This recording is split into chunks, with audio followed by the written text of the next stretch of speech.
Akkam jirtu kabajamtoota hordoftoota gammadaa show torban kana nageenyi badhaadhaa jajjaboo isiniin jechuu barbaanna.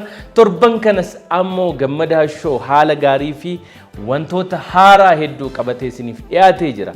Egaan gammadaa show torbanitti sagantaa yeroo tokko isiniif dhiyaatu walta'iinsa ETV fi Risaa Miidiyaa waliin ta'uudhaan kan isiniif dhiyeessaa jirru gammadaa show ammoo jaalatanii nu hordofaa jiraachuu keessan karaalee adda addaa nu beeksisaa jirtu galatooma ulfaadhaa isiniin jenna.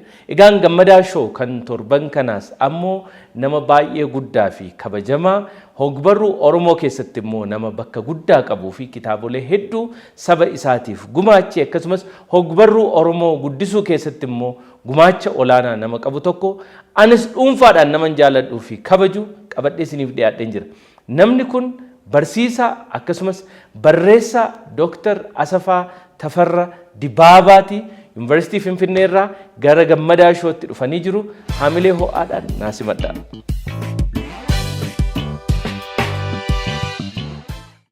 Daawwattoota keenya egaan guyyaa har'aa ammoo sagantaan keenya kun akkasitti tottolee bareedee isin biraan akka geenyuuf kan nu gargaaran ispoonsaroota sagantaa keenya galateeffachuu barbaada. Ispoonsarri keenya yeroo hundumaa Itiyoo Telekom. Itiyoo Telekom tajaajila Itiyoo Telekom isiniif kennu kamittiyyuu akka fayyadamtan kabajaa olaanaadhaan isin affeeraa. Keessumaa immoo tajaajila faayinaansii isaanii Teelebir jedhamutti akka fayyadamtan kabajaa olaanaadhaan affeeramtanii jirtu. Akkasumas ispoonsarri keenya kan biraa ammoo warshaa qorqorroo Hoolotaati. Warshaa qorqorroo Hoolotaatti manneen ijaarrachuu warri barbaadaa jirtan hundumti keessan baga gammaddan. Warshaan qorqorroo Hoolotaa isiniif dhufee jira.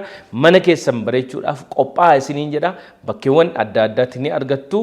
Warshaa qorqorroo Hoolotaatti fayyadamaa isiniin jenna. Ispoonsarri keenya biroo ammoo Yookoo MSH Center kiliinika baay'ee ajaa'ibaa daa'immanii fi haadholiidhaaf haala addaatiin mijaawee hin dhukkubsatinaa malee akka tasaa dhukkubni yoo isin qabe Yookoo MSH Clinic dhufuudhaan yaala barbaachisaa ta'e ni argattu isiniin jedhu. Ispoonsarri keenya kan biroo yeroo hundumaa ammoo Mijuu Coffee buna bareedaa, foolii gaarii, urgaa gaarii akkasumas mukuu isin baasu yoo barbaadan Mijuu Coffeetti goruu dandeessu.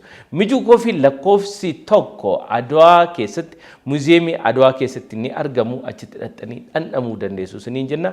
Lakkoofsi lammaffaan ammoo naannoo Biheeraawwii jedhamu ministeera misooma magaalaa keessatti kan argamu yoo ta'u Mijuu Coffee dhandhamaa, Mijuu Coffee bashannanaa isiniin jenna. Ulfaadha. Hordoftoota amantaa musliimaatiin baga ayyaana Arafaa yookiin Iid al-Adhaa nagaan geessan isiniin jecha gammadaa show kan torban kana eegalee jira. Ittiin keessan nu waliin ta'u.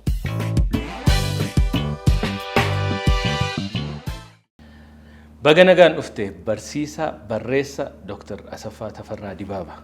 Namni baay'ee jaaladhuu fi kabaju baga gammadaa showtti nagaan dhufte. Ulfaat gammadaa show natilleen yaadattee waamicha naa gootee na afeeruu keetiif gara stuudiyoo keetti ulfaadha. Egaa namni baay'een namni wallaale hin jiru. Ani naman baay'ee jaaladhu waan ta'eef ani nama baay'ee jaaladhu isinii jedhee waamuun natti ulfaata. Hangafa kootii barsiisaa kootii garuu si'i jedheetumanni akkan si waamuuf kabajaa olaanaadhaan. Yeroo maqaanii Dr. Asafaa ka'u maqaa kee wajjiniinis anumtu amma isa kam jedhu akka jechuuttani confusionii keessan seenaa.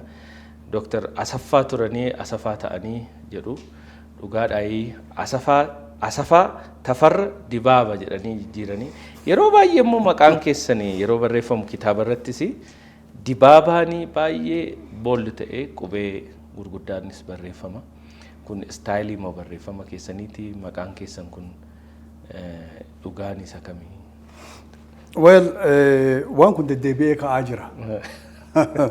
Yeroo ittiin waan maqaa kuni ammaatilleen kaafte I think wanni waan maqaa kiyyaa qofaa miti. Wanuma maqaa si'ana bahaa jiruu fi akka aadaatti bahaa jiramu maqaan aadaarraa fagaataa jiramu akkam tahaa jira waan jedhu yaaddoo. Dhugaa. Akka hayyuu tokkotti yoo kaasuun nurra jiraate. So maqaan kiyyaa Asafaadha. Akkoon kee haadha Safaa jetti, abbaa Safaa jetti. asafaan kuni akkuma ittafaa jedhan jechuudha. Ittafaan itti hafaarraa dhufe. Itti hafaa. Fakkeenyaaf amma nam tokko dura yeroo mana barumsaa jirru as'aanaa jedhan asaanaadha maqaan kun. Asaanaan as'aanaadha. Asaanaa baluuti amma jiraatanii hadhiisanii hin beeku nama guddaadha maqaa asaanaatiin waamaman. Ittafaa immoo numa beena ittafaa. Akkuma kana maqaan koo asafaadha. Asafaa. Yaa garuu mana barumsaa yeroo dhufnu akkuma dabalaatiin dubbaalee jechaa turan anaan ammoo asafaarra gara asaffaatti yoo geeddaran nama hin dinqu. So maqaan koo a akkasittiin itti qubeeffama. Asafaa akkuma ittafaa jedhanii jechuudha. Asumaan wanni maqaa kun hedduu amma yaachisaa jira. Maqaa keessumaatii durii ijoolleen yeroo dhalattu akka aadaatti hammachiisa geessaniitu maqaa baasan. Akkasiimi gammada akkamittiin akka baasan hin beeku. Ati sanarra dubbachuu dandeessa gaafa gaafatamte. Garuu maqaa hammachiisa geessaniitu ayyaantuutu baasa maqaa. Maqaan kun lamatu bahaa. Lamaan bahu kana keessaatu maatiin galee ritually hooda waan jirutu jira sana godhanii achi keessaati maatiinii fi ollaanii fi firri aanaan kana irratti walii galee maqaan inni duraa kana maqaan inni itti aanu kana jedhaniitu maqaa baasan jechuudha. Amma maqaan si'anaa kun ijoolleedhaaf kaba'aa jiru ati ilmoo kee maal jetteellee akka moggaafatte hin beeku. Ani yoomiyyuu soolan kennaan jedhe. Laaliga amma maqaa bareeda. Maqaan durii kun akkuma kana akkuma tamma maqaa baattu kana maqaa bareeda gammadaadha. Gaaddisaadha tolasaadha. Lalisaadha maqaa akkam bareedu agartee dibaabaadha. Dibaabaan dibaabahuu jechuudha dibaabaha. Dibamee bahuu jechuudha re-emerge jechuudha. Ji'a kana agartee ji'a baatii jennu kana. Baatii duumessa keessa maal jedhee ruuqamee yeroo gabbahu dibaabahuu jedha. Dibaabaan akkana. Dibaabee illee immoo jedhani dibaabee immoo ishii qabatanii deeman rooba yookaan aduu. So amma dhaggeeffattoonni kennallee muufachuu hin qabanii maqaan si'anaa agartee jecha tishootiin walitti sutamee wannoo jedhu kuni Dr. Gammachuun yeroo isaan dubbatan dhagahee beekaa. Innillee yaaddoo qabaa akka qorataa agartee aadaa akka hayyuu tokkootti nullee nu yaachisaa jira jechuudha.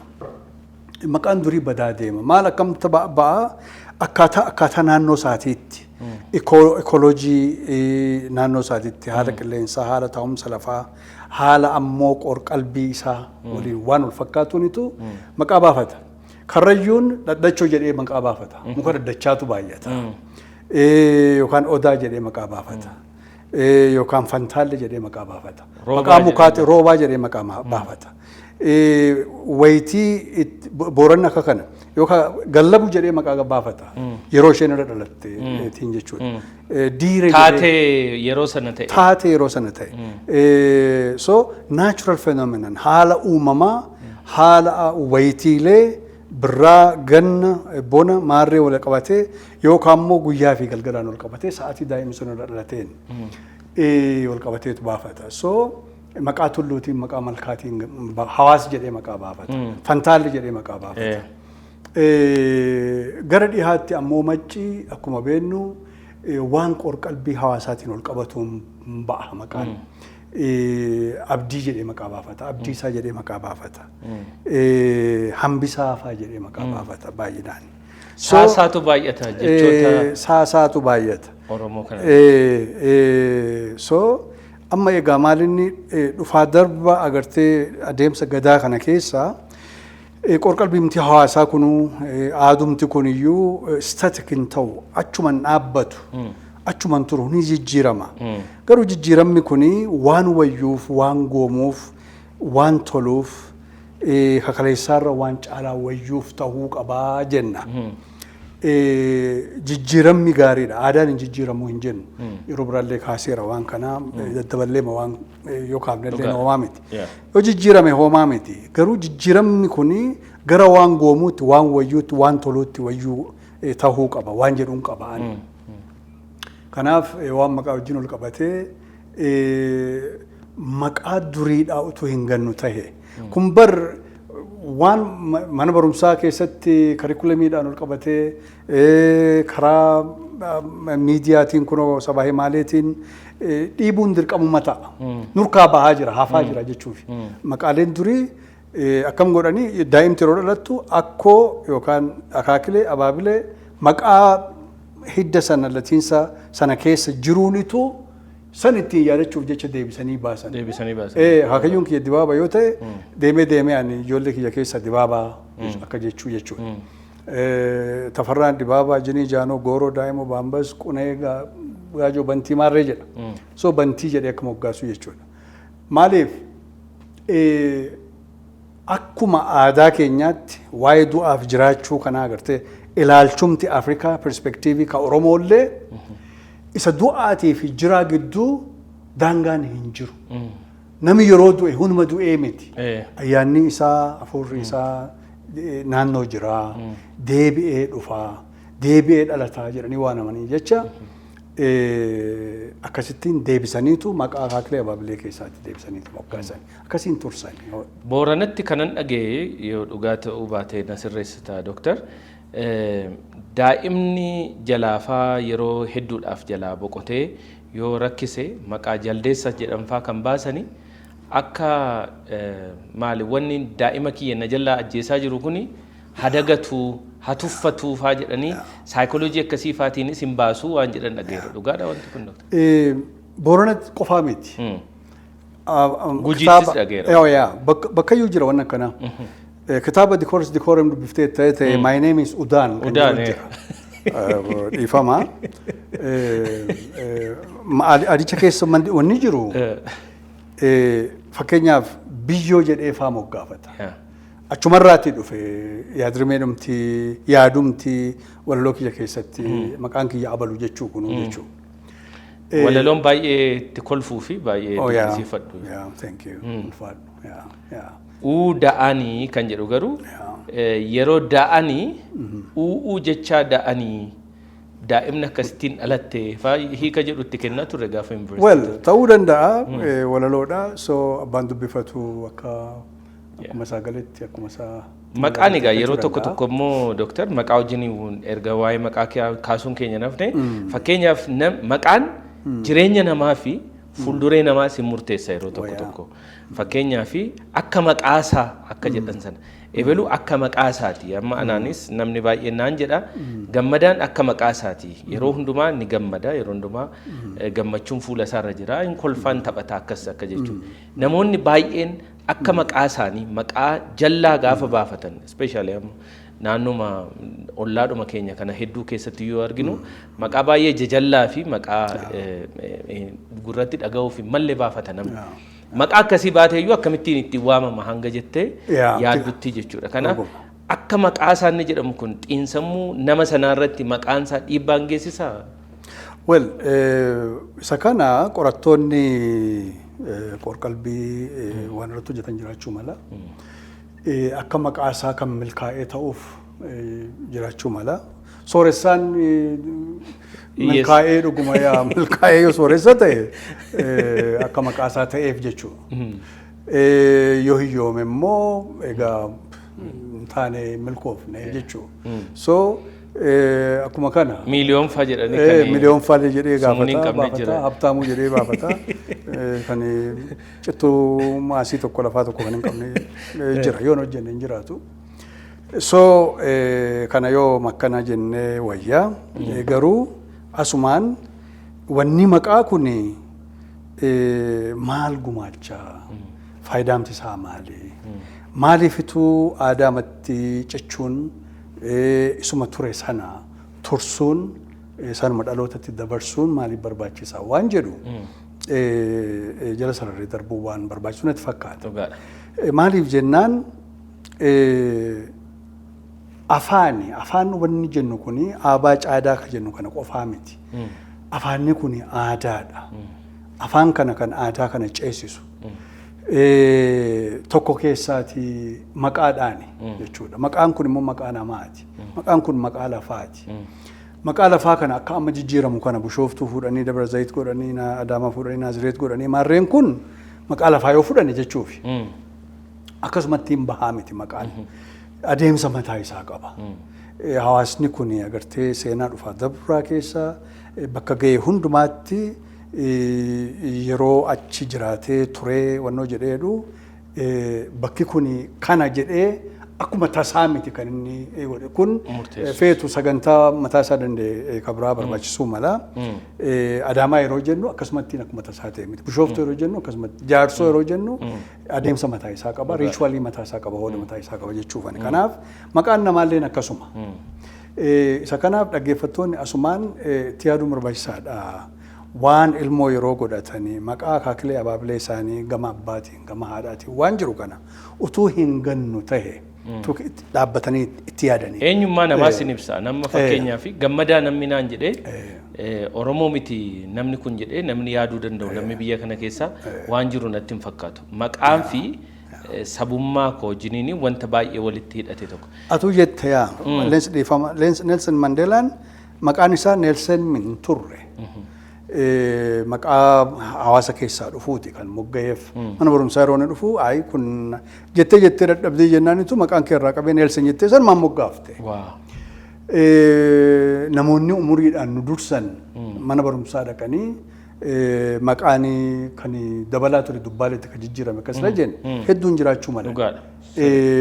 Waan maqaa laalchisee qabamuu fi dadhabee isaa ta'uu maqaan kun isin fakkaatu iyyuu jechuutiin ka'ee ati nama kana fakkaatu ati bareedaan kana fakkaatu maqaa akkasii akkamitti baatta jedhamee ishee dubaraaniifis isa dhiiraafis maqaan haaraan kan mogga'eef waa hedduu.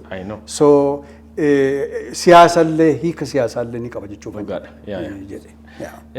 Egaa maqaa wajjiniin wanti wal qabatu yeroo baay'ee maqaan akkuma jirutti ta'e immoo maqaa namaa dura taayitilooti yookiin immoo mata dureen maqaa namaa dura dhufan oguma namicha sanaa wajjin ta'uu danda'a. Bakka hojjetu irraa ta'uu danda'a. Waanuma ta'e wayitiin maqaan namaa ni waama. Fakkeenyaaf amma Dr. Asafaa jenna. Barreessaa Asafaa jechuu dandeenya. Barsiisaa Asafaa jechuu dandeenya. Amma taayitilii hedduu qabdu kan doktorummaa egaa PhD barachuudhaan wanta dhufu tokko gargaaraa piroofeesaraatis yuunivarsiitii keessa waan barsiistanii fi barsiisummaan jira barreessummaan jira. Maqaa isa kamtu caalatti si gammachiisa Dr. Asafaa. Asafaa qofa. Maqaa dura inni dhufu kuni homaa hiika hin qabu siif? Hiika hin qabu jechuu miti. Wanni kun kennaa miti agartee amma yoo Dr. Asafaa naan jette wanti guddaan maal? Amma miidiyaa irratti yeroo hedduu yeroo arginu waan takka waan nama lee yaasisullee argitaa beektaa. Utuu profaayilii nama kanaa eenyummaa nama kanaa abbaa sanallee utuu gaafatanii waamtee agartee maqaa hin taaneen yookaan mata duree maqaa isaatiin dura waan biraa isaaf hin malleen namni kun achirra taa'ee kun naaf hin malu jechuu waraabamaa mijatuu. Namni tokko garuu immoo hin barbaada. Kan barbaadus immoo jiraachuu mala. Fakkeenyaaf dursanii gargaaraa piroofeesaraa namoonni yuunivarsiitii barsiisu tokko ofiin jechiise booda suuta jedhee gargaaraa iddoo jettu sanarraa murame piroofeesaruma jechaatti fufuu nama barbaadutu jira. Akkasii. Adeemsi sun dheeraa waan ta'eef. Ilaahi amma piroofeesara jechuun barsiisaama jechuudha. Nama qorannootiin waa gumaachee jechuun yoo piroofeesara jettes yoo piroofeesara jechuudhaas baattee namni kun waamanni dalagaa agartee it is his career after all professionii isaati waan inni ittiin boonu. Kabajaa dabalataa dabala jedhanii yaadu natti fakkaata. Well egaa maqaa utuu hin ta'in maqaa sanaan waamamuun kan isa gammachiisu yoo ta'e ani hin beeku garuu dura utuu viidiyoo hin galin amma kunillee waan asirratti hojjetee dubbachuu qaba malleellee miti dura waliin dubbatanii profaayilii nama kanaa sirriitti maal yoo hin beekne maaliif iyyuu waaman nam kana sirriitti barreessaadha taanaan barreessaa abaluu siin jedhu moo jettee akka damma jettee kana gaafachuu waan takka kun amma waa'ee etiksiiti. Biyya alaa yeroo turre Ameerikaa namoota agartee maqaan dha'uun barbaachisu namootuma cal jedhanii miidiyaa garagaraatti sanumaan waamamaa hafan hin beeka. Doktoras namoonni ofiin jechiisanii. Doktor namoonni ofiin jechiisanis yaa.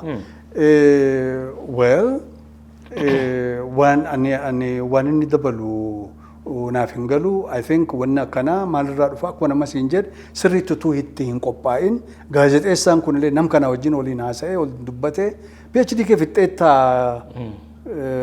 Dookter Abaluu siin jedhumoo jechuun maal qaanii hin qabu. Hin fidnee hojjechaa tan jiraati abaluma jedhe maquma kiyyaan na waamee jedhee hoo. Egaa gama taayitilii ittiin waamaman yookiin maqaa dursee dhufa jennu keessaa tokko barreessaadha. Ati Eeda Sadinas kitaaba kee jalqabaa natti fakkaata. Isa dabalatee kitaabota 14 ol hogbarruu Oromoo keessatti gumaachitee jirta. Kaan isaanii afaan Ingiliffaatiin warri kanneen akka Decorous Decorum, The Hague, Theorizing the Present. Kunis Anaaniyaan, Ateeloon, ammoo Anisatis kan biroollee kitaabota kana hedduudha kan maxxanfamanii uummata biras hawaasa keessumaa yuunivarsiitii fi kolleejii irra jiran namoonni hedduun kan ittiin barachaa turan. Barreessumti kun mataan isaa barreessuu nan danda'a jedhanii yaaduu fi barreessuun qaba jetteeyyuu yeroo ati murteessite yeroo kamiin xiqqoo duubatti si deebisuu yaadattaa Dooktar? Barreessuun qaba kanan jedhee murteesse akka lamaan waa jechuu danda'ama. Tokkoon hammuman dubbisaa dhufe. Hammuman dubbisaa muuxannoo horachaa dhufe. Hammuman ammoo sadarkaa barnoota kiyyaalleen dabalachaa dhufe. Kabiroon waan qabsoo kanatti gaafa qabamne kaane. Qabsoon kun agartee afaan qawwee qofaanii miti. Gama aadaan qabsoo jira, gama dinagdee qabsoo jira, gama siyaasaatiin gama namuu gamuma danda'uunitu waa gumaacha. Akkasitti nu badda'an. Ani kennaa waa kalaquu haa jennu. Maaliif kalaqi barreeffama qofa miti yoo jenne. Hawaasni aadaa barreessuu otoo hin qabaatin aadaa ogummaa qabu jira. Kan Oromoolleen akkasuma. Haga dhiyeenyaatti. Afrikaan irra guddeessa jechuu dandeenya oral culture aadaa afaanumaa ture jechuudha. Aadaan barreeffamaan waa tursuu waa dhalootaaf dabarsuu kun dhiyoodha kan dhufe jechuudha. Kanaaf aadaa keessaa dhufne keessa wallee jira. Si duruuree yaa callee akka buuteen bannettoo si furuuree yaa wallee akka duuteen bannettoo jedha. Yeroo geeraru inni geeraree yeroo dadhabu inni kun immoo kajeela. Akkas jedheetu akkaataatti wal harkaa fudhatan. Akkaataa wanno apologetic formulaadha. Dhiifama gaafachuu isaati. Si furuuree yaa wallee jedha. Walleen kun isa geeraruudha. Walleen kun ni baasa. Bakka gara maccatti wallee jedhan jecha. Walleen kan walleen isa wallifamu qofa namicha isa wallisu sanas isa geeraru isa geeraru sanalleen akkas jedha si furuuree yaa wallee jedha laaquma qabaadhu. Gara biraatti immoo absaala jedha. Gara salaalee faanatti shaayii jedhani. Gara tokkotti immoo afoolee jedhani.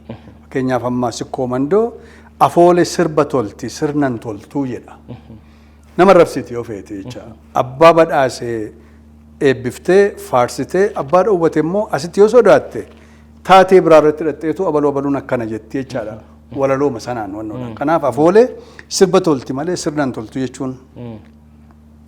So kana keessatti guddanne baadiyyaatti dhalneetu guddanne waan argaa dhagahaa guddanne kuni keessa keenya kee jira.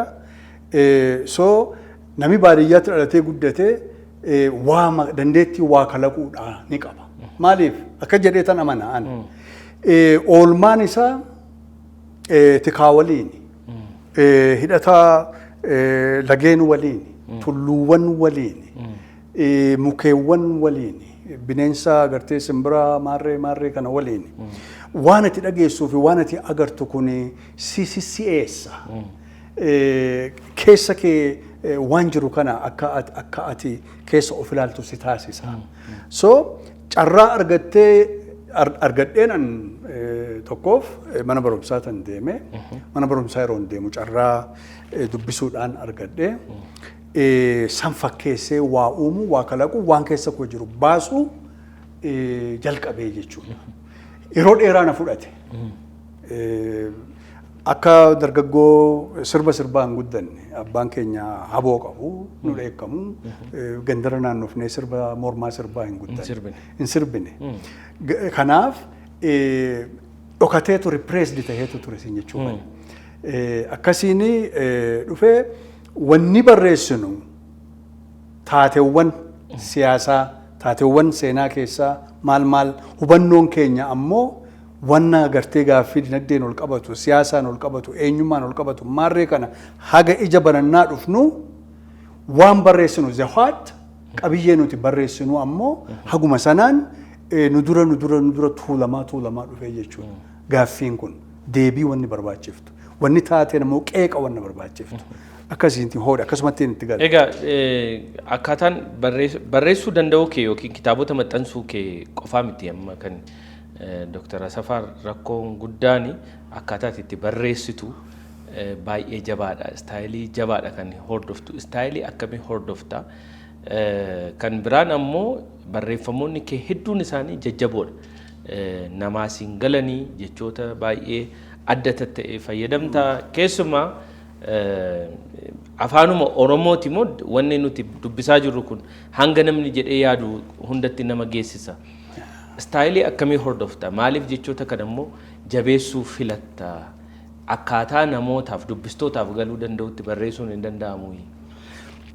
Gaaffii gaariidha galatoomi. Amma barreeffama gaggabaabduu ilaamee mata duree ilaamee jettuun barreessa social media Facebook irraa yeroo waa so yaada namii kennu jalatti koomentii tan ilaala jechuudha. Si kofalsiisa tokko ani achirra dhoobee harka kiyyatuun hin fudhatin kudhan faagaa. Koomentiin. Hin dubbisan bar. Wannuma kunoo sii moor ka jettuyyuu gadi waan jirtuyyuu utuu hin tuqin. So amma gaamma namoonni akkanattiin yaada kennan kun dubbisanii hubatanii ilaalanii ifaajanii itti isin jechisiisu jechuudha. Namooti dubbisanii dhuguma kitaaba kana keessa deebi'anii takkaa yaalanii walaloolee jiran 3, 4, 5 ammoo lafa kaa'anitti deebi'anii nuu galuu didee jedhan yoo jiraatan hin beeku. Ilaa dubbiin akkasi nuti afaan Oromootiin barreessuu ka jalqabne dhiyoodha akkuma siin jedhe. Kanaafuu gama ogumaatiin wanni nuti gaafa achi geenyu qabannee addunyaa kanatti gabbaanu wanni jirtu waanuma afaanumaan jiru oral waan jiru jechuudha. Barreeffamaan muraasa. Yoo akkas ta'uu eega jalqabnee hoo barreeffama akkamii qabaannee wanna agartee Oromoo jedhu waan saba kana gitu waa'ee keenya waan addunyaan quba qabaachuu qabu. Laala afaan Oromoo qofaan hin barreessaa miti. Addunyaan illee akka nu beekuu danda'u. Afaan birootiin afaan addunyaa dubbatuun illee barreessuun dirqama taatiifan Ingiliffaan barreessaa oole. Kanaaf sadarkaa akkamiitti barreessuu qabaa waan jedhu na yaachisaa ture jechuudha. Kanaafan danqara the bar jedhu ol fannisee kaa'e. Yeroon edda sadanas fa'aananii afaa barreesse jechuudha. Maal jechuudha akka jechuun afaanni kuni bifa adda addaa qaba. Afaan guyyuutu jira. The conversational daily routine waan jennu kana guyyuutiin waan ittiin olii gallu kana the simple ordinary daily routine ka ta'e kana guyyuutu jira. Afaanni tokko kana gaarii oolte gaarii bultee ittiin ol gaafannu jechuudha. Bari innumtuu ordinary hin ta'u innumtuu afaan guyyaa hin ta'u. Maaliif jennaan yoo dubbiif ta'e malee laal gaarii bultee yookaan gaarii oolte gaarii bulteen kun keessa yeroo deddeebitu dubbiif ta'uu malti beek. Gaarii bulteen gaaffii miti. Gaarii bulteen kan isheen gaaffii taatu yoo dubbii qabaatte. Akkasimi gaarii bultee dhumtiif gaarii oolteen matuma isaan isa greeting language. Nagaattiin afaan ol gaafatanidha. Waa'ee solidarity, waa'ee nageenya kee, waa'ee yoon si bira akkasumaan dabre maalan isa godheetii jetta hoo. Akkasumitiire. Kanaaf nagaa bultee tokkoon nagaa buusuu. Nagaa jaallachuu. Nagaa waliif hawwuu. Nagaa siif hawwuu. Aniif ati gidduun nagaan jira nagaa waaraan jira jechisiisuu. Si galee kana. Garuu ammoo kan inni gaaffii ta'u akkam bulte yoon siin jedhu yoo edumti yookaan garaan na dhiba jettee natti himatte taate yoon san beeke akkam bulte yoon siin jedhu waan anumtiif ati beenu saniif deebiin haalaattaa jechuudha. Amma nagaa qofaa miti gaaffii taati. Waan biraa duubaa qabdi. Kanaaf maal jechuu fedheen afaanumti nuti afaan guyyuuti jennuu kunu yeroo inni itti afaan guyyuu ta'uu dhiisu jira jechuudha. Keessa yeroo gadi ilaalan. Sadarkaan lammataa afaan aadaati. Afaan aadaa maal jechuudha? Afaan aadaa fakkeenyaaf afaa gaariirra afaan gaarii caalaan afaan aadaati. Maal jechuudha? Afaa nama keessummaa karaa deemee jawaree dadhabee dhufeen jara nagaa ooltanii nagaa oollee ooltanii na bulchaa yoo siin jedhu bulaa mannoo kan waaqaatii jettee mana keessa akaayii boqqolloollee haa ta'u hafaa haphiillee haa taatu muka tokkollee haa taatu buuftee fi nama kanaan bishaan mana keessa jiru laattee fi wajjin haasoftee aara galfatee bulee ganama karaa isaa irra ka'a. Qabaattee naan miti jechuudha. Kana inni Oromoon afaa gaariirra afaan gaarii caala jedhu. Nama aadicha sirriitti beekuutiif galaa jechuudha kun. Kabroon sadaffoon afaan hoodaatu jira. Ritual language. Afaan hoodaa yeroo dhibaayyuu, yeroo mijuu baasan, yeroo maqbaasaa, kunoo yeroo irreechaa, kunoo yeroo maarree jennu afaan ittiin taate sanarratti qofa fayyadamnu. Ammoo yeroo achirraa gabbaanu wanna itti deebitee waan hin fayyadamne jira jechuudha. So amma kana yoon sii tarreesse waa hedduu afaan kalaqaatu immoo jira akkuma kana. So laal afaan kun hagama akka afaanichi afaan Oromoo jennu kun hagama akka inni sooressa ta'e ilaali jechuuf. Kana keessaa afaan kalaqaa itti yaadeetan filadheetan kan aadaa jedhu kan dhalooti kun hin beekne ammoo qoratee bira gahee beekuu qabu. Institutional jechoota ta'an fakkeenyaaf jechoota waan kunoo jechoota hoodaa siin jedhe sila waan ateetiin ol qabatu fakkeenyaaf. Jechoota akkasii kana kitaaba Anaaniyaa keessa fidaan akka isaan hin ban maaliif hojiitiin hin jiran performid ta'aa hin jiran jechuudha. Yoo ateetee facaafachuun hin jiru ta'e jechoonni ateetee badaa deeman irraanfatamaa deeman. Jechi waan ajjeesaan ol fakkaatu kunoo gafarsa ajjeesee maarree kun hafeera. Hin ayyamamus uumama waan ta'e jennaan uumama. So wanni kanaan fakkaatu jechoonni akkanaa kun garuu baduu hin qaban achi keessa rurruuqeetan barreessa'an jechuudha. Namoonni taatee san hin beekne yookaan immoo akka dhaabbataatti institution sana akka aadaatti hin beekne jechoota kana beekuu hin danda'an. Garuu ammoo san salphisuuf jecha'anii miiljalee fuutnootii barreessuunis ammas hojii kiyyaa miti. Glossarii kuusaa jechaa itti hidhuun ammas hojii kiyyaa miti. Lexicography yookaan immoo kuusaa jechaa afaan Oromoo kanneen hojjetan kan ogumaa keessumaa Oromoo literary languages sana irratti namooti hojjetan hojjechuullee malan malee san dubbisaa miiljalee fuutnootii dhattee ilaalta taanaan san dubbisaa glossarii dhattee galagalchitee ilaalta taanaan wanni ati dubbisuu jalqabdee iji dubbisaa sirkaa bada. Dictionary iyyuu laalaa yeroo itti dubbisne qabna kitaaba. Dictionary afaanuma Oromoo iyyuu. Afaanuma Oromoo iyyuu. Asumaan waan afaanii kaafne cufnee haa dabarru. Giddugala yaala addaa haadholiif daa'immanii yookoo giddugala yaala addaa keenya keessatti yeroon maatii keessan waliin qabaattan mijaawaa fi yaadannoo gaariin irraanfatamne isin gonfachiisa. Yookoo haadholii fi daa'imman tajaajiluun hojii keenya qofa osoo hin taane dirqama keenya. Teessoon keenya kondomneemii Gullallee Madaaniyaalamii cinaatti nu argattu.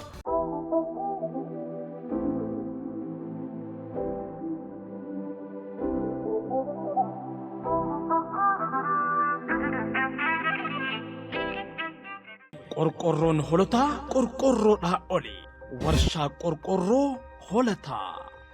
Kennaan biliqii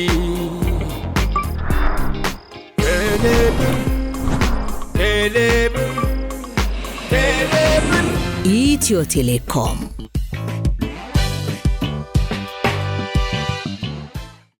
Asumaan waan afaanii kaafne cufnee haa dabarru. Amma miidiyaa irratti eega kaafne carraa kanaan qeeqee dabruun waan irra jiru fane. Innis maali afaan ilaal miidiyaa irratti sabaa maalii irratti ittiin baatee akkuma afaan birootiin dubbatamutti hiiktee jechuullee kan hin malle jiran. Amma walii galteedhuma guyyoo keessatti fakkeenyaaf namni tokko hospitaala fira isaa geessee eessa jirtee dhaaloo eessa jirtee obboleessa koo dhukkubsatee jennaan dhukkufachiisaa jira jedha. Dhukkufachiisaa jira moo wal'aanaa jira moo gargaaraa jira moo gaaffii hedduu sitti kaasee jechuudha. Eegana dhukkufachiisaa jira ta'e namni kun maal hojjeta isa biraa nu dhukkubsate wal'aansaa jira wal'aanaa jira yoo jenne waan inni dhukkubatti waamaa jiru wayii tokko fakkaata. Laal wal'aanaa jira yoo jenne oguma fayyaatiin oguma sanaa oguma isaa miti wal'aanaa hin jiru maal gochaa jira ree wal'aansisaa jira. Wal'aansisaa jira yookiin gargaaraa jira. Gargaaraas immoo miti dokterichi gargaaraa qaba nersii yookaan whatever. No of hin danda'u yoo ta'e nama sana gargaaree. So amma ati nam kanaan maal hojjechaa jirta yoo ta'ettu obboleessa hospitaala fidee nama dhukkubsatee wal'aansisaa jira. Gargaaraa jira eega ta'e dhukkufachiisaan jira hin jedhina anamma asumaan hin dhaammadheen darba dhuguma. Dhukkufachiisaan jedha. Dhukkufachiisaan jira hin jedhina. Jechuun nama walitti ida'amanii dhufanu amma jechuun dhedheeroo sabdaneessummaa malaammaltummaa jechoota amma gama siyaasaa fi keessumaa immoo miidiyaalee irratti dhiyeenya kana uummata irratti introduce ta'an. Sure. Achumaan jechoota akka kunoo geeba fudhachuu waan jedhu waancaa amma geebii dhaabbataa ta'e which is qaaniidha ceera booranatti maal jechuu akka ta'e hin beekne daree keessatti illeen kaasaatu turre yaadattee ta'e koorsii sana si hin finneemi. Hin finneemi. Kanaafuu yaadachuu qabdaaf hin jedhu. Kanaaf jechoota afaan Oromoo keessaallee afaanuma Oromoo haa ta'uuti. Iddoo biraatti immoo agartee afaan ceeraa yoo kataatu taate hiikni isaa waan biraa waan ta'u jennaan jecha waancaa jedhu kan fakkeenyaaf kan kaasaa beeku. Maal amma wanni afaanii kun waa'ee terminoloojii baay'ee itti rakkanne. Wanni terminoloojii kun baay'ee yuunivarsiitii keessatti agartee irratti hojjetamaa waan jiruu fi dhumarrallee waan hin geenye. Afaan akkuma siin jedhu gama kalaqaatiin hojii kalaqaa ka hojjennu gama miidiyaatiin sabaa himaalee irratti ka hojjetamu gama hojii qorannootiin riisarchii ka hojjetan gara sadii moo afurii wanni akkanaa terminoloojii jecha kanaa maal jennu waan jedhu waan itti irratti hojjetamaa jirudha. Irrattis immoo yaadamuu qaba. Tokko lammataa kana jedheen dabra asumaan amma afaanuma Oromoo fakkeenyaaf tasa namni kuni humna agartee naga eegdotaan ajjeefame yoo jennu abaluu hin du'e fi abaluu hin ajjeefameen tokko miti. Gargare. Duuti kanan beeku kirkira lafaan yookaan dhukkubsateen yookaan bakakkaan itti bu'eeti abaluu hin du'e. In ajjeefame taa'inaan garuu dhuguma hin du'e beeknaa bar. Garuu maal ta'eetu du'een seenaan isaa dheera. Waan qoratamuu feesisu investigative journalism whatsoever. Kanaaf sodaattaniis haa ta'u anama asumaan warra gaazexeessotaa isiniin jedha atilleen tokkoomi. Akkatti du'e utuu beektuu hin du'e hin jedhin yoo hin ajjeefame ta'e hin ajjeefame jedhin siin jedha. Yoo hin buqqa'e ta'e hin buqqifame ta'e hin buqqifame jedhin siin jedha. Forced eviction jechuudha.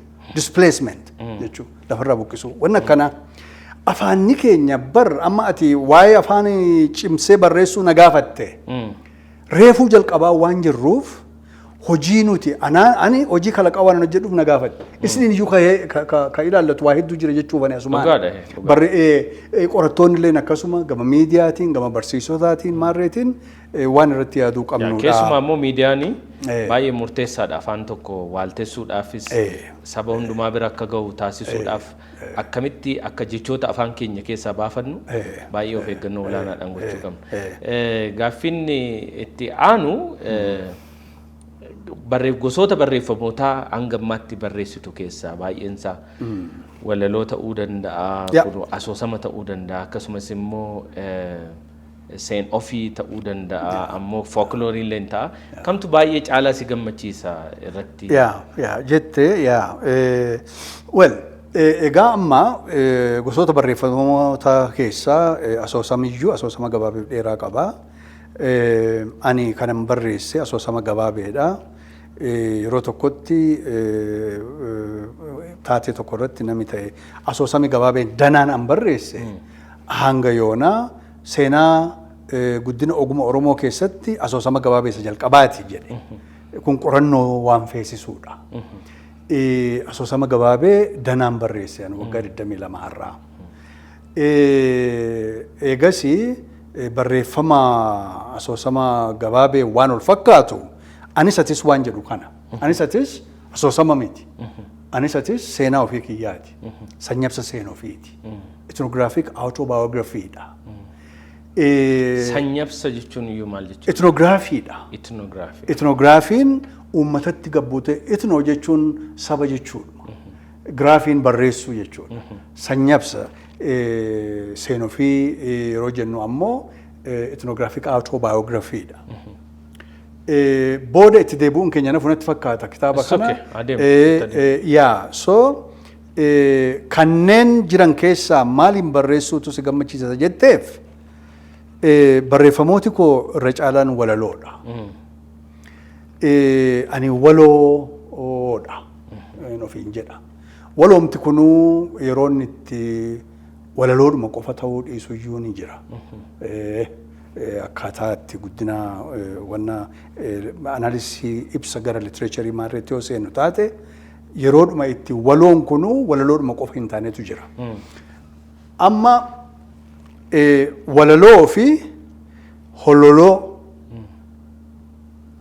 akkaataa gosa barreeffamaa kana lamaan qofaa miti kan jiru akkaataa barreeffamoota kiyya keessaa.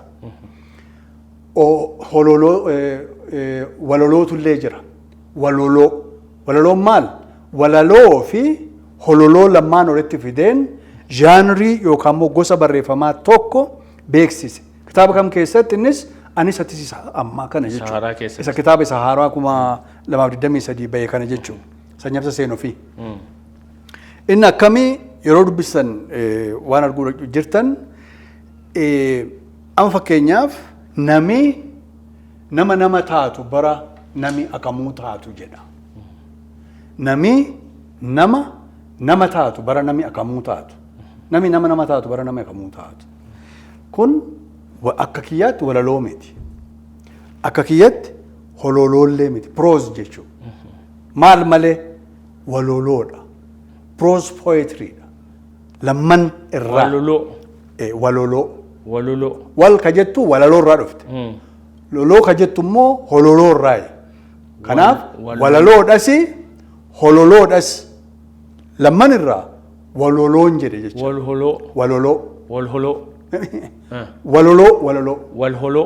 Walholoo miti. Waloloo. Waa jetteetu laa jetta sana walaloo yoo ta'u. Waa laaloo fi waa loloo. Kanaaf walalootu jira. Hololootu jira. Hoonan biseen waloloo jedhe. Laa oo wal ka jettu akkuma jirutti. So kun shaakala just experiment yaaluu maafan kitaaba anis atis jedhu kun yoo dubbistu sin nuffisiisu walaloos miti. Sitti dheeratee sin nuffisiisu kitaaba fuula 511. Fuulli isaa garuu guddaadha. Fuula guddaa. Oromootti fuula 511 jechuun guddaadha. Baay'ee kitaaba guddaadha. Maal seenaa kooti kaanii anuu lafa guureera bar isa hunda isaanii garuu akkaataa barreeffama Oromoo keessatti namni baay'een seenaa ofii kana autobiography hin barreessu. Biography faa namni biraa kan nama barreessu faa malee akkamittiin waa'ee ofii barreessuudhaaf kaka'umsa akkasii argatte. Ani eegan lafan hin jirretti namni maaliifitu akka barbaade daakee akka barbaade mooqa. Utuu an jiru wannan tahes wannan godhes akkuma tahetti dhuguma isaa dubbachuutu narra jira jedheetan kitaaba kana barreessuutiif of amansiisee waggaa dabree yeroo dheeraatiif daayariinan yeroo Ameerikaa tures biyya keessa yeroon tures taateewwan wannan tahes wannan godhes within that prism Achi keessaan ammoo bu'aa bahii qabsoo hawaasa kanaa. Maaliif an odola miti ka'an aayilaandii miti. Wanni gama aadaatiin, gama siyaasaan, gama maarreetiin wanni hawaasi kun godhuufi ta'u analleen achi keessaa qoodan qaba. Hamaasa ta'u, tolaasa ta'u, yaraas. Kanaa jennaan isan hamma danda'ametti ethically itti gaafataman itti dhagahamuu maqaa namaa utuu hin dhayin. Garuu waan ta'e guyyaa ta'eef akka ta'etti waan hambisin taa'aa turan.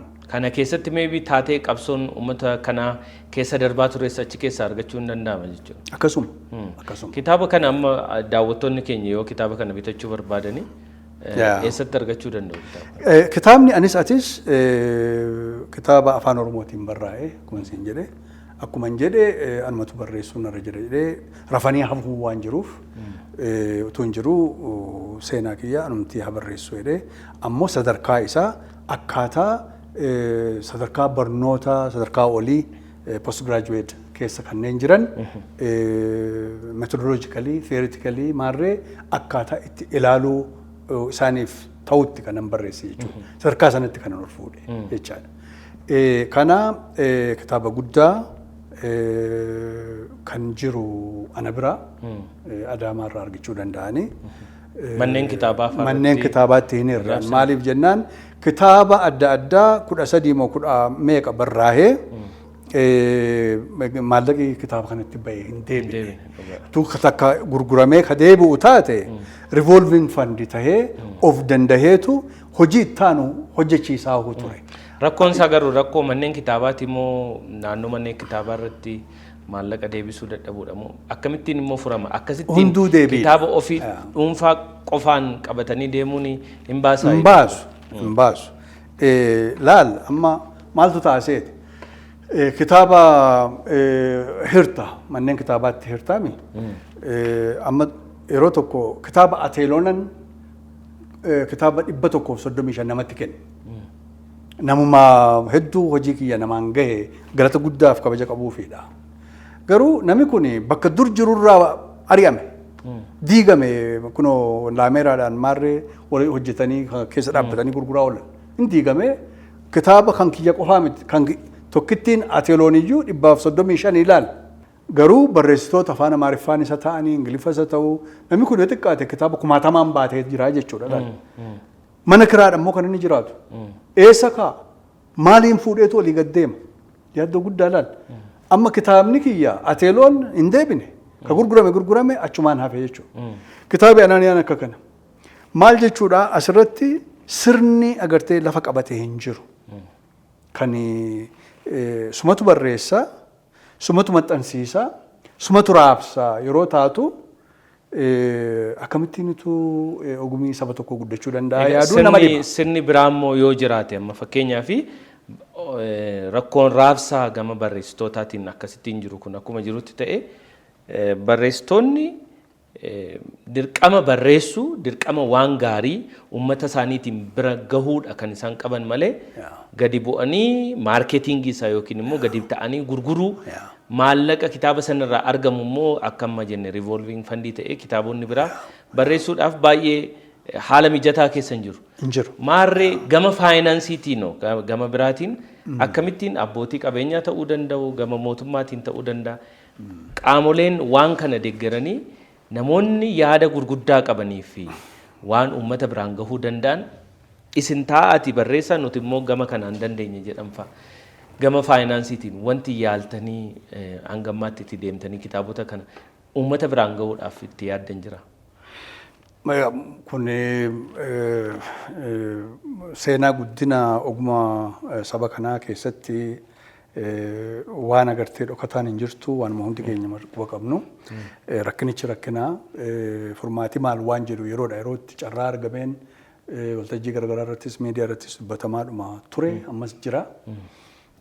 Akkuma nammas hin jedhe an maayii irratti furmaata jedhee kanan kaa'e kitaaba kiyya maxxansiisee abbaa tole kadheetan kana maxxansiisee maallaqa guddaatu itti bahee kitaaba sadarkaa isaa eegeedha. Kitaabni kuni asumaan bilbila lakkoofsa bilbilaallee himnee dabruu yoo ka barbaachiftu taate.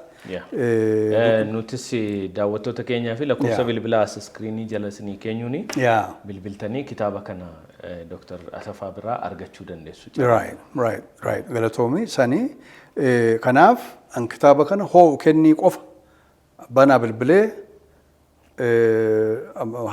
nama adaamaa dhufuun naa ergaa abaluun kitaaba kun akkasittiin qarshii hammanaa akkaawuntii keessan irra gashaa nama naan jedhan kenna. Waggaa 2 waggaa 3 4 illee maan teenye jedheen itti murteessee kutaa tokkotti cufee tan kaa'ee jechaadha. Kanaaf rakkoon kun inuma jira. Egaa rakkoowwan akkasii rakkoo barreessitoota Oromoo baay'ee isaanii biratti isaan mudachaa waan jiru waan ta'eef furmaata waaraa barbaada. Namni tokko namni lama waan danda'e ofirraa xumuru miti.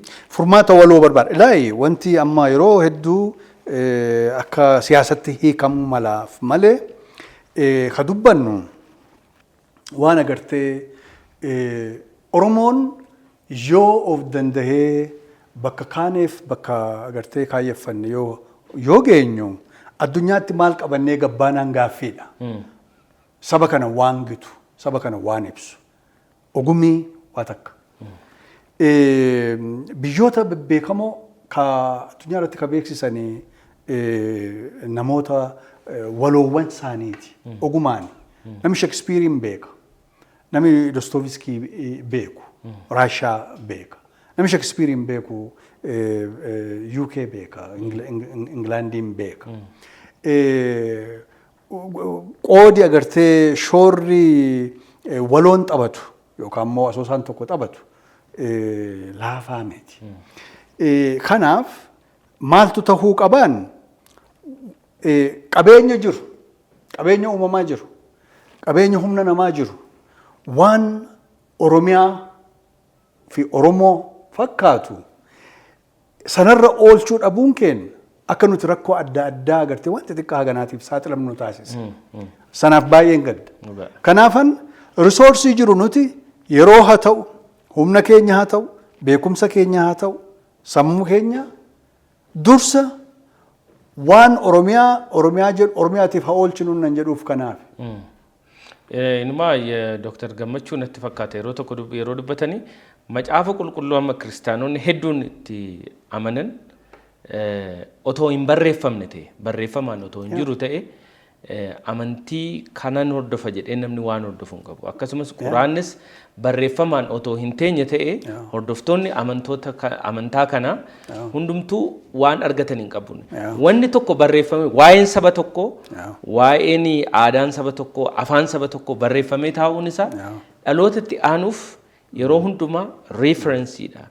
Sabni kun maalirra ture yeroo kana Oromoon maalirra ture jedhanii hubachuudhaafis nama gargaaraa jedhanii kaasaa turan egaa. Amma gaa barsiisummaanis immoo jira kitaaba barreessuun akkuma jirutti ta'e Yuunivarsiitii Finfinneetti barsiisaadha. Dur barsiisaa keenya turte eegasii gara Ameerikaas gidduutti imalte isa durallee immoo TTC Jimmaattis barsiisaa turte amma deebitee immoo Yuunivarsiitii Finfinnee jirte. Adeemsi daandiin barsiisummaa kee kunoo akkamittiin ilaalte maal fakkaata? Barsiisuun immoo nama baay'ee si gammachiisuu fi jireenya isaatti nama barsiisuun waan beeku namatti himuun nama jaallatu keessa waan jirtuuf jechuudha. Galatoomi gammeen sirrumaa ani dur yeroo daa'ima taanee mana barumsaa reefuu akkana kutaa jalqabaarra jirru. Carraa kanaan daa'imummaa kee immoo eessatti dabarsite yookiin guddatte barnoota achumarraa too eegalte. So sanii seenaa kun kitaaba anamma jedhu anis atis jedhu keessatti illee ni argachuu danda'anii dhaggeeffattoonni asumaan dhaamuufiif. Garuu rakkoon kitaaba kana keessatti ammallee isinii himaa iddoo akkasittiin dhaladhe akkasittiin baradhe akkas jedhee liiniyar haala ta'een dhalootarraa haga guddinarraa haga ammaa waan jiruun kaa'ee miti ani. Kanaaf asumaan isinii himaa bakki itti dhaladhe jaarso Gomboo bakka jedhamu jaarsoodha. Wallagga Lixaa. Itti kan dhaladhee guddadhee Mana barumsaa jalqabaa Garjoo Maaramiitti baranne kutaa tokko hamma 4 sana booda Gabaa Dafinootti 5 haga 8tti baradhee jechuudha. Jaarsoo Gabaa Dafinoo. Achirraa kutaa 9 amma 12 Najjoo deemuutu nurra ture. Kiiloomeetirii gara 40 haga nagahaa Galaamataatti baannee ji'a tokko akkas achi teenyee yeroo galaan dhumtu immoo deebinee akkasittiin baranne. Miilaan galtu moo konkolaataa? Miilaan. Kiiloomeetira 40 moo? Kiiloomeetira 40 ji'a tokko. Galaa baannee xaafii kana maal waan tootaatu soogidda akkasiin qarqaratti nuu hidhanii boloqqee asiin nuu hidhanii maarree kana mataatti baadhannee kan nuti deemnee baranne jechaadha. Dhannee torban 3 fa'aa nuu turti galaan kun. Hanguma isheen turte. Hanguma isheen turte. Gaafa isheen dhumtu immoo miilaan immoo taarfiin ceenee haroo birruun qaxxaamurree gorbaa ceeneetu baanee akkasittiin tabba baanee buunee maal jenneetu baranne jecha. So kanaafiyyuu mi'oofti agartee barnooti yeroo sanii san keessaa bahuu kaka'umsa taasifatta ni xiiqeffatta. Jireenya gadadoo akka sanaa keessaa bahuun dirqama taati. Kanatti baatus jabaattee hojjechuutiin waan jedhu keessa keenya bulee jechuudha. Keessa kiyya bulee jechuun danda'a. Akkasittiin maatii qotee bulaarraati. So lafti kun waama beennu gara keenyaa lafa agartee rirmii qoqore kana waan dadhabanii gatii dadhabbii isaanii hagana waan argatanii illee miti. Ammoo haa ta'u unuma jiraatanii akkas garuu achi keessaati barannee baanee ijoollee naannootiif illee fakkeenya ta'utu nurra ture. Ijoolleen nu booddee illee akkasuma jabaatanii bahanii akkasi. So inni dhaloota kaasee haga wannoota akkana waan barnootaa siin jechuu fi maal ta'uu feetaa sanaan jetteef barsiisaa ta'uun fedhan ture ani. Hojii lama qofatu jira kan beekutti yeroo tokko qotuudha 2 barsiisuudha. Hakimii Fantaa, Dooktar Fantaa inni jedhan kun. Booda dhufe. Inni booda dhufe. Eega fagaannee manarraa deemne. Waa'een dooktorummaa waa'een maarree kun dhufte jechuudha. Natti fakkaataa barsiisota na barsiisan hin jaaladha. Amma lubbuun jiraachuu isaaniillee hin beeku.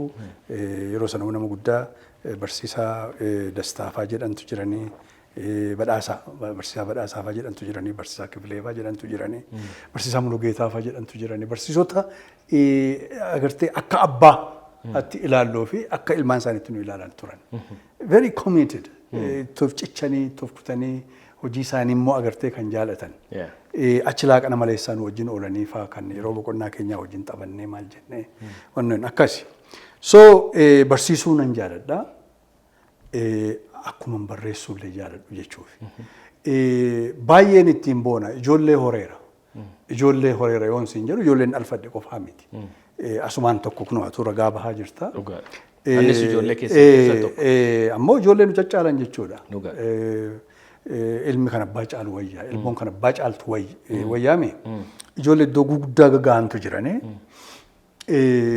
Kanaaf barsiisaa yeroo taatu firii agartee kanatti hoomishtu meeshaa miti. Kanatti qartu sammuu namaati. Sumaan immoo fakkaata. Si galateeffata. Hedduunsaa gaaf tokko akkas jetteetti daree keessa dhaabbattee santu keessa kiyya bule hin irraanfadhu siin jedhu. Kun really hedduu waan nama boonsu. Ammoo isinillee nurra immoo daran dabartanii dhaloota kanneen qaraa jiran yoo laaltu bu'aa hojii keetitti dadhabbii kee faajee keetitti hin gammaddaa jechuudha. Akkanaa hoodhi. Gama ijoolleetiinis immoo gaafa jettu feesbuukiin Dooktar Asafaa Abbaa Eebbaa jedha. Abbaa Eebbaati. Eebbaan ilma hangafaati maqaan ijoollee kee gamanumaan dootti heellaatu jiru. Isaanoo maalirra gaaniiru biyya Ameerikaa jiru natti fakkaata. Eebbaan amma yuunivarsiitii gale. Waggaa 17 adoolessa dhuftu kana 26-18 ta'a. Yuunivarsiitii gale Ameerikaatti. Dootiin kutaa 10tti dabra. Sadhumaati dootiin. Heellaa fi heeneen isaanilleen heellaan ogummaa fayyaati kan isheen baratte barnoota ishee xumurte heerumtee haadha mucaati. Wow! Congratulations! Galatoom Akaakayyuu ta'e. Heeneen akkasuma. Heeneen ishee hangafa heellaan itti aanti eebbaa fi dotiidha. Ijoollee afurii qaban. Dhiira lamaa fi durba lama. Baay'ee nama gammachiisa. Egaa ijoolleenis sadarkaa kanarra ga'anii. Kan biraan Dr. Asaffaa gaafa kaasanii akkaataamti uffannaa kee keessumaa areedaa fi bareeda. Bareeda kee areeda kee akka jechuuti. Areenni kun dheerannaatuma achumatti hafe moo istaayilii haa ta'u jedhameeti moo kan biraan keeppii kan ammoo kan American cowboy jedhu. Erga Ameerikaa deemteeti moo keeppii kan ammoo durumayyuu asitti waan amaleeffattee wayiiti moo rifeensa afaan namarraa fixa jedhu miti. Ka areedaa ka bareedaa situ jedhe. Ka areedaarra dubbachuu fi achumattiin argean. Achumattiin argee umman dhiise. Akkuma daraaraa jechuudha. Amma fakkeenyaaf amma daraaraan daraaree yoo argitu hudhee daraaree yoo argitu maaf daraare jettaa? Homaan jettu. Homaan jettu uumama hin gahee hin biqilee hin gahee hin hudhee hin daraare jettaa. So yoo dhalatee guddatee areede bareede maaf areede maaf bareede hin jettu. Numa dhiifta. Kunuunsuun sitti ulfaatu. Anoo jiraasaa yaadadhu sintu jedha malee kun. Nuuni waanuma ganama kaattee filtee qajeelchitee tottolchituu dibata faatti dibduu. Utuu san qabaatee hin deemaa ture. Kana caalaayyuu. Because biyya Ameerikaa kanatti warri mustaach and beard warri dorgom gruuppii jira. Build gruuppii jira. Warri dorgommiin iyyuu jira miti. Kamtu areeda bareedaa waan jedhamu jechuudha. Bareeda keef yookiin areeda keef. Kan sitti fakkeeffamu wayii. Feetu walaloon kun hedduu kuni areeduma isaa barreessee kan ammoo bareeda isaa barreessee jechuu maltan. Mee egaa nama walaleessa waloo jabaa akka kee kanarra walaloo tokko wayii waan baay'ee sitti tolu walaloota barreessite keessa gabaabaallee ta'uu mala kan yaadattu. Kan daawwattoota keenya affeertu wayii tokko kan. Walaloo Anaaniyaa keessaa madda gubbaa jaajjeen abjuun marga raama namoomaan baheela gaaddidduun koo nama jedha. Raamuu beekta miti. Hin beeku raamuun maali?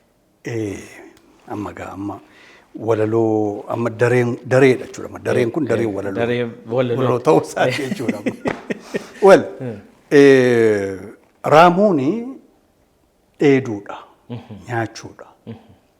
Nami waan raamu, horiitu raama malee, sa'atu raama. Marga kana irraama akka inni itti nyaatu kun akka maleedha jechuudha.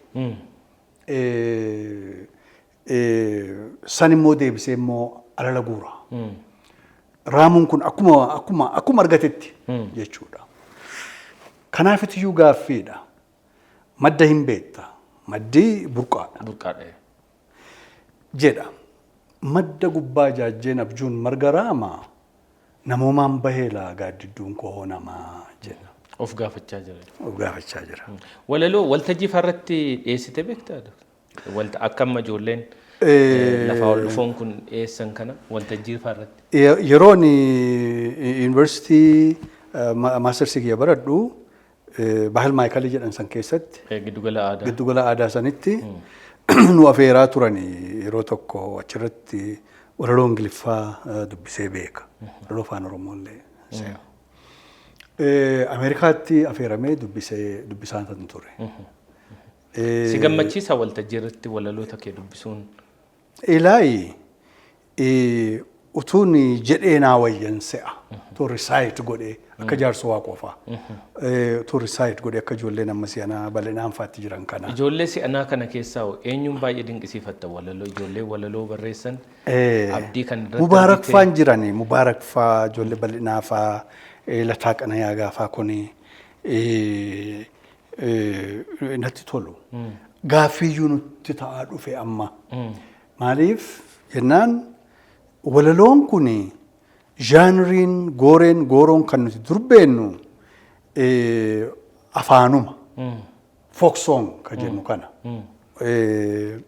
Akka kan jaarsoo waaqoo faammoo kana hin barreessuu hin dubbisuu garuu akkasumatti inni dhaadata. Recite godha jaarsoo waaqoo. Kaaseeta irratti qaba. Godha. Lafa nama hin jirretti jedha. So gaaffiin amma kana kun afoolee warra jennuuntu jiran. Absaala wallee shaayii maarree kan jedhu silaa jechuudha. Kun ammoo ka barreeffamuudha. Inni amma nu danqe isa barraa'e kana waltajjii irratti gabbaasuutu aadicha keessan turre jechuudha. Kanaaf isaan maal jenna waan jedhu gaaffiidha jechuudha. Baay'ee namatti tola.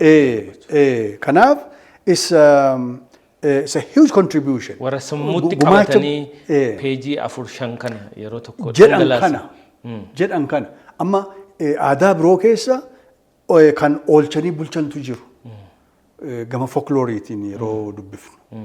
Gara kunoo Balkan countries warra akka kunoo Czech faa kana keessa aadaan akka kunoo Greek kunoo kan Iliyaadii fi Homer wannoo godhu kana Iliyaadii fi Odisee faa kana dura oral ture. Waanuma ture jennaa miree santu barreeffamatti kan onnoo jedhe. Kun akkam taheeti yoo jettu akki isaa wannoo qaba akkaataa itti buufata qaba. Jettee kaateetu bakka silaatti deebita. Ittiin yaadatta. Ittiin of guurteetu ammoo deebitee taateewwan seenaa ta'u maarree haa ta'u dheeraa kan ji'a meeqaa kan waggaa meeqaa kana jettee kaateetu ammoo deebitee refrain bakka sila jalqabdetti immoo deebita. Akkaataa ittiin yaadatan mala ittiin yaadatantu jira jechuudha. Jaarsoon amma kitaaba 4 fakkeenyaaf kan inni transcribe godhee maxxansaaf taa'ee jiru. 3 Theorizing the Present hiika isaa wajjin 4. Jaarso akkamumattiin taa'ee akka inni daqiiqaa 90 fa'iif akka inni itti recite gochaa ture dhaaduun agartee dhaaduun akka geerarsa nuti jennuu kana aadaa Boorana keessatti taatee waan waraanaan ol qabatu war song ka jennu kanaati. Waan sanii jaarso akkamittiin akka kana hagana kana dheeratu kana utuu kaaseta isaa yeroo dhaggeeffattu gaaffisitti ta'a jechuudha. Dandeetti akkamitti kennaa akkamitti jechiisa jechuudha. Amma Mubaarak fa'aa waltajjii irra ba'anii haga sana ka dheeratu caqastee tateesse. Sirriitti. Lataa kana ifaa yeroo isaan jedhan really waan si boonsa. Gaaffiin akka jirutti ta'ee. Sa'atii baay'ee gabaabaadha kan nuti qabnu. Waan walaloo yuutuu dubbannee waan xumurru miti. Yeroo kee baay'ee qaaliirraa aarsaa gootee sagantaa keenyaaf bakka guddaa kennite garanatti as dhufuudhaan gaaffiif deebiin wajjin taasifteef ulfaadhu jenna. Yeroo biraa yeroo waan adda addaa irratti deebinee wal argina jedhee abdii guddaan qaba. Dr. Asafaa Tafarraa galatoomii ulfaadhu horii.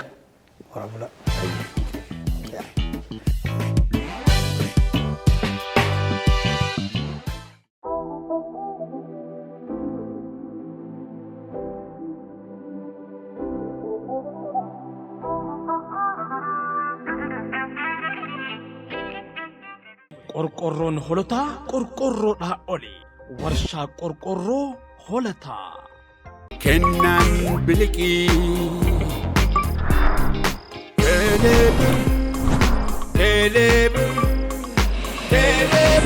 Itiyoo Teleekoom. Giddugala yaala addaa haadholiif daa'immanii yookoo giddugala yaala addaa keenya keessatti yeroon maatii keessan waliin qabaattan mijaawaa fi yaadannoo gaariin irraanfatamne isin gonfachiisa. Yookoo haadholii fi daa'imman tajaajiluun hojii keenya qofa osoo hin taane dirqama keenya. Teessoon keenya kondomneemii Gullallee Madaanaalamii cinaatti nu argattu.